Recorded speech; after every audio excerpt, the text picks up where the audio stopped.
بسم اللہ الرحمن الرحیم۔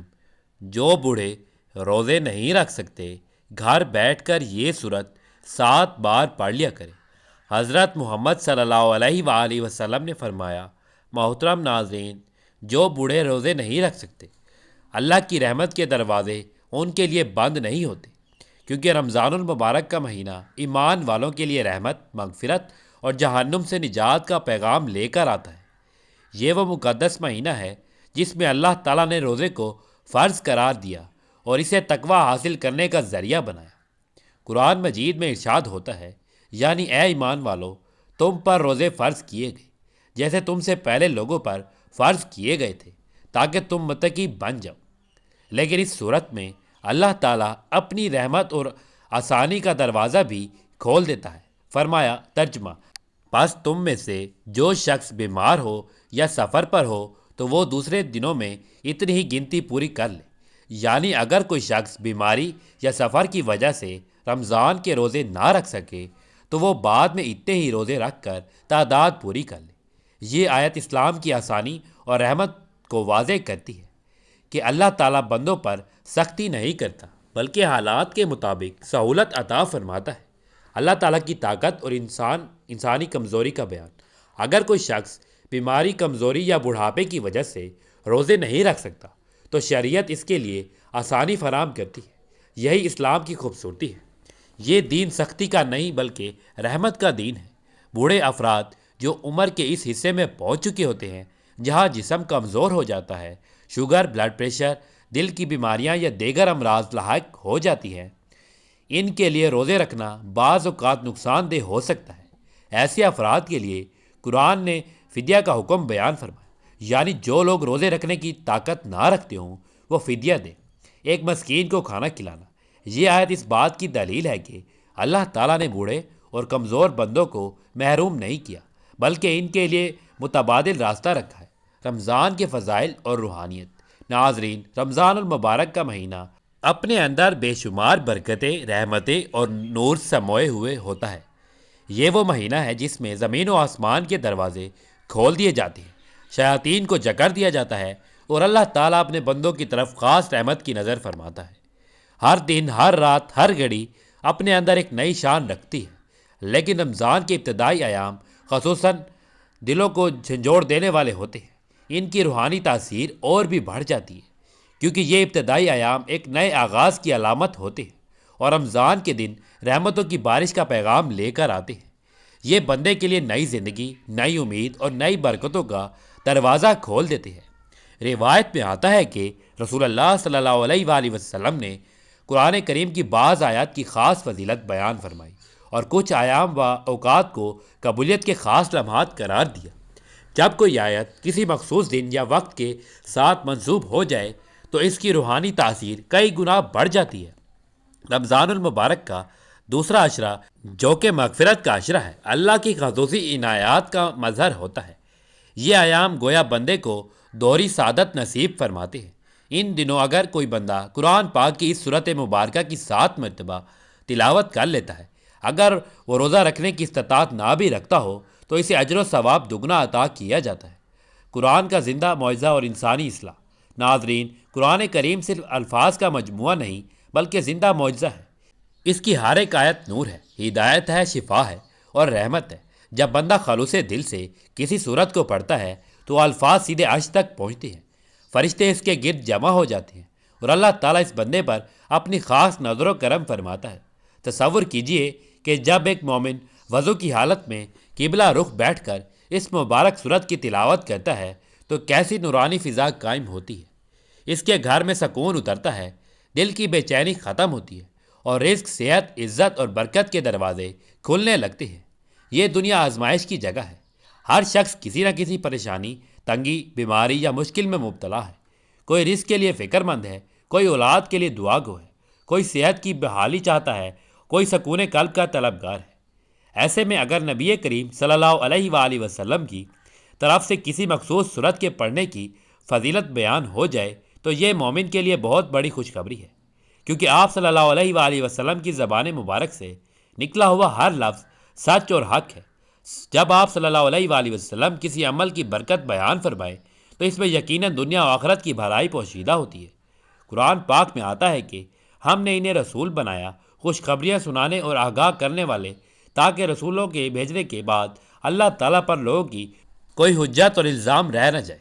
اللہ تعالیٰ کے رسول کسی بھی معاشرے میں انقلاب برپا کر دیتے ہیں، ایک بدحال معاشرے کو اوج کمال تک پہنچا دیتے ہیں۔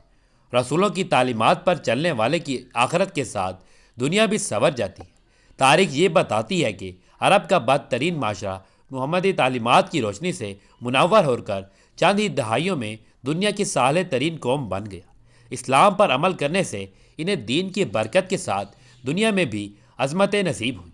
دنیا کی سپر طاقتیں اس دعوت نبوی کے بعد ان کے سامنے ٹھہر نہ سکی۔ نبی کریم صلی اللہ علیہ وآلہ وسلم نے پیش گوئی کی تھی کہ میں کیسر و کسرا کے خزانے تمہارے ہاتھوں میں دیکھ رہا ہوں، جو حرف بہ حرف سچ ثابت ہوئی۔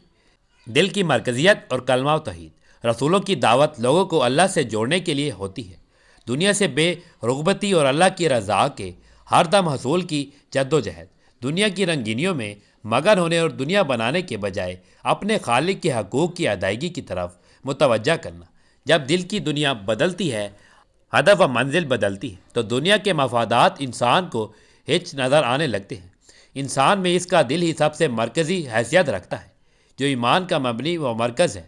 جب دل پر اللہ کی حکومت قائم ہو جاتی ہے تو نظریات و معتقدات تبدیل ہونا شروع ہوتے ہیں۔ دل بدلتا ہے تو انسان بدلتا ہے، اس کے طور اطوار بدلتے ہیں۔ انسان کا جسم اللہ کا متعی ہوتا ہے تو انسان کی اطاعت کے ساتھ اس کی آل و اولاد، اس کا کنبہ، قبلہ، اس کا کاروبار و تجارت سب اللہ کے لیے ہوتا ہے۔ اس انسان کو خالق ارض و سما نے جو نعمتیں عطا کی ہیں، ایک متعی دل کا مالک مسلمان ان تمام نعمتوں میں اللہ کے احکام کو جاری و ساری کرنا شروع کر دیتا ہے۔ پتہ چلتا ہے کہ اس کائنات عرضی میں سب سے اہم چیز انسان ہے، اور انسان میں سب سے قوی چیز اس کا دل ہے، جو فکر و خیالات اور قوت و طاقت کا منبع ہے۔ اعتقاد و نظریات درست ہو جائیں تو پھر یہ پوری کائنات اللہ تعالیٰ نے انسان کے لیے ہی بنائی اور اس کے لیے مسخر کی ہے۔ وہی اللہ جس نے تمہارے لیے زمین کی تمام چیزوں کو پیدا کیا۔ قرآن پاک میں ایک اور صورت میں آیا ہے کہ اللہ ہی ہے جس نے تمہارے لیے سمندر کو تابع بنا دیا تاکہ اس کے حکم سے اس میں کشتیاں چلیں اور تم اس کا فضل تلاش کرو، اور تاکہ تم شکر بجا لاؤ، اور آسمانوں و زمین کی ہر چیز کو بھی اس نے اپنی طرف سے تمہارے لیے تابع کر دیا ہے۔ جو غور کریں یقیناً وہ اس میں بہت سی نشانیاں پالیں گے۔ انسان ہی اشرف المخلوقات اور مقصود کائنات ہے۔ رسول و انبیاء ظاہری اور مادی چیزوں کی اصلاح کے بجائے انسان کی اصلاح پر توجہ مرکوز رکھتے تھے۔ دنیا کی تمام چیزیں انسان سے متعلقہ یا اس کی ماتحت ہیں۔ جب ان میں مرکزی فرد کی اصلاح ہو جاتی ہے تو یہ ساری چیزیں بھی ایک مقصد و مرکز پر جمع ہو جاتی ہیں۔ گویا مال و دولت، زمین، اولاد و کنبہ، حکومت و ریاست، تجارت و معیشت، معاشرت و تمدن، میل جول، رویے اور رجحانات کی اصلاح و فلاح کا آغاز فرد کی اصلاح سے ہوتا ہے۔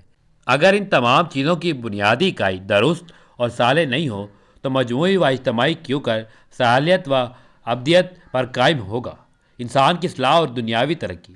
اس سے معلوم ہوتا ہے کہ انبیاء کرام کا پیغام سوچ و فکر کے مرکز و محور کو متعین کر لینے کا ہوتا ہے، انسان کی اصلاح کا ہوتا ہے۔ جب انسان کی اصلاح ہو جاتی ہے تو اس انسان کے تمام تعلقات کی بھی اصلاح ہو جاتی ہے۔ اس سے یہ بھی پتہ چلتا ہے کہ مال و دولت، ترقی، دنیا میں حکومت و غلبہ، خوشی و اطمینان اور اللہ کی بے پایہ نعمتوں کا اسلام کسی طور مخالف نہیں ہے، لیکن ان نعمتوں کے حصول کا طریقہ براہ راست نہیں ہے۔ اسلام نے کہیں یہ نہیں کہا کہ مال جمع کرنے اور حکومتیں حاصل کرنے میں ساری صلاحیتیں کھپا دو، نعمتوں کی بھرپور جد و جہد کرو، بلکہ یوں کہا ہے کہ اللہ کی رضا و اتباع اور زندگی کے ہر میدان میں اس کی بندگی کے تقاضے پورے کرو تاکہ اللہ تمہیں یہ انعامات بھی عطا کرے۔ یہ سب نعمتیں اللہ کی عطا اور تحفہ ہیں۔ ناظرین، رمضان کا دوسرا عشرہ مغفرت کا عشرہ کہلاتا ہے۔ یہ وہ ایام ہے جب اللہ تعالیٰ اپنے بندوں کو گناہوں سے پاک کرنے کے مواقع عطا کرتا ہے۔ جو انسان ان ایام میں کوئی نیک عمل کرے وہ اسی رحمت کے ماحول میں آ جاتا ہے، اور اگر کوئی بندہ ان ایام میں اللہ کے کلام کی تلاوت کرے تو اس کا پورا سال خیر و برکت سے بھر جاتا ہے۔ اس کے معاملات آسان ہو جاتے ہیں، اس کی دعائیں قبول ہونے لگتی ہیں، اور اس کے دل میں ایمان کی تازگی پیدا ہو جاتی ہے۔ اور جو روزے نہیں رکھ سکتے، بوڑھے ہو چکے ہیں، ان میں طاقت اور استطاعت نہ ہے تو وہ قرآن پاک کی یہ صورت 7 مرتبہ پڑھنے سے رمضان المبارک کے تمام فضائل حاصل کر لیتے ہیں۔ تلاوت کی تاثیر اور نیت کا ثواب۔ محترم ناظرین، قرآن کی آیت میں عجیب تاثیر ہے۔ بعض آیت دل کے زنگ کو صاف کرتی ہیں، بعض آیت رزق میں کشادگی کا ذریعہ بنتی ہیں، بعض آیت دشمنوں کے شر سے حفاظت کرتی ہیں، اور بعض آیت گھر میں سکون اور محبت پیدا کرتی ہے۔ جب کوئی آیت کسی خاص دن کے ساتھ منسلک ہو جائے تو اس کا مطلب یہ ہوتا ہے کہ اس دن اس آیت کی تاثیر مزید بڑھ جاتی ہے۔ یہ اللہ کی رحمت کا نظام ہے کہ وہ اپنے بندوں کو مختلف مواقع دیکھ کر انہیں اپنی طرف متوجہ کرتا ہے۔ یہ اللہ تعالیٰ کی صفت رحمانیت کا خاص پہلو ہے کہ وہ اپنے بندوں کو توبہ، رجوع اور مغفرت کے مختلف مواقع جیسے شب قدر، رمضان اور آزمائش فراہم کر کے اپنی طرف مائل کرتا ہے۔ یہ مسلسل توجہ کا نظام بندوں کے لیے اپنی اصلاح اور قرب الہی حاصل کرنے کا بہترین ذریعہ ہے۔ تو ناظرین محترم، چلتے ہیں آج کی ویڈیو کے عنوان کے مطابق، کہ جس میں سوال ہے کہ جو بزرگ روزے نہیں رکھ سکتے وہ رمضان کے عظیم اجر سے محروم ہو جائیں گے؟ کیا وہ 30 روزوں کے ثواب سے محروم رہیں گے؟ تو اس کا جواب یہ ہے کہ ہرگز نہیں۔ رسول اکرم صلی اللہ علیہ وآلہ وسلم نے نیت کی اہمیت کو بیان کرتے ہوئے فرمایا، یعنی اعمال کا دار و مدار نیتوں پر ہے۔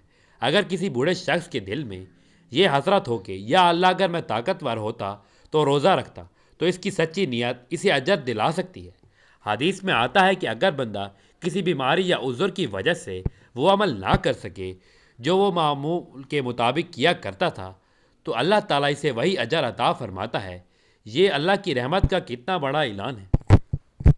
پھر ذکر و تلاوت کی فضیلت بھی قرآن و حدیث میں بار بار بیان کی گئی ہے۔ اللہ تعالیٰ فرماتا ہے، یعنی تم میرا ذکر کرو میں تمہیں یاد کروں گا، اور فرمایا کہ دلوں کا سکون اللہ کے ذکر میں ہی ہے۔ رسول اللہ صلی اللہ علیہ وآلہ وسلم نے فرمایا، جو شخص قرآن کا ایک حرف پڑھتا ہے اسے ایک نیکی ملتی ہے، اور اس ہر نیکی 10 گنا بڑھا دی جاتی ہے۔ سوچیے اگر ایک حرف پر 10 نیکیاں ملتی ہیں تو پورا کلام پڑھنے کا کتنا اجر ہوگا۔ ایک اور حدیث میں آیا ہے کہ جو بندہ اخلاص کے ساتھ اللہ کو یاد کرتا ہے اللہ تعالیٰ اس کے گناہ معاف فرما دیتا ہے، چاہے وہ سمندر کی جھاگ کے برابر ہو۔ یہاں ایک اہم اصول سمجھانا ضروری ہے، اللہ تعالیٰ اجر کو صرف جسمانی مشقت پر موقف نہیں رکھتا، اخلاص نیت اور محبت پر عطا فرماتا ہے۔ بڑھاپا زندگی کا وہ مرحلہ ہے جہاں انسان دنیا سے زیادہ آخرت کی فکر کرنے لگتا ہے، اس لیے بزرگ افراد کی دعائیں زیادہ اثر رکھتی ہیں۔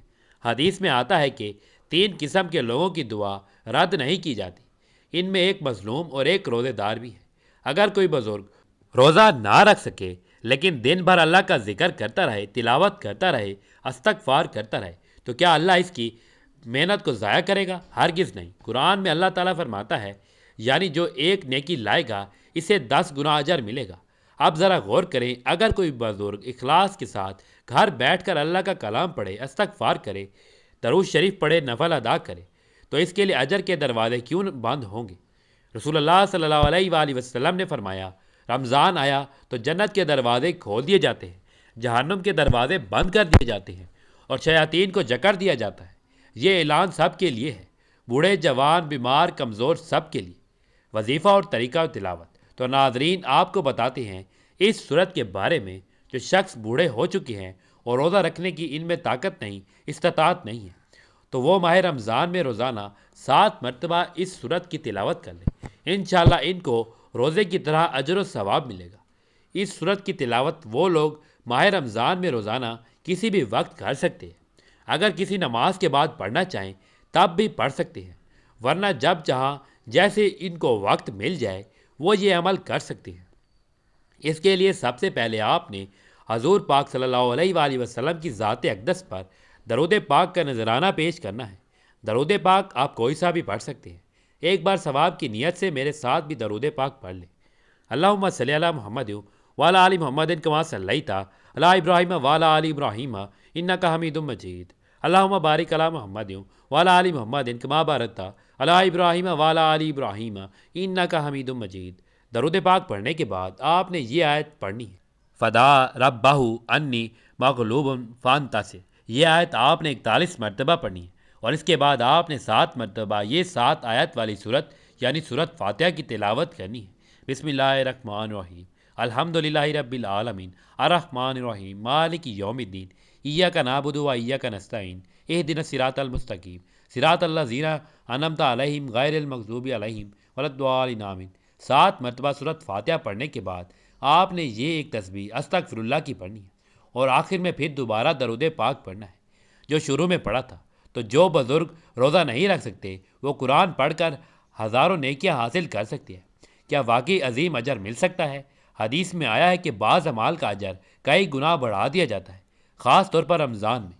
اللہ تعالیٰ فرماتا ہے اگر ایک نیکی 10 گنا ہے اور رمضان میں 70 گنا یا اس سے بھی زیادہ ہو سکتی ہے تو اخلاص کے ساتھ تلاوت کرنے والے کو بے حساب اجر مل سکتا ہے۔ اختتامی کلمات، لہٰذا جو بزرگ روزہ نہیں رکھ سکتے وہ مایوس نہ ہوں، ان کے لیے بھی ثواب کے خزانے کھلے ہیں۔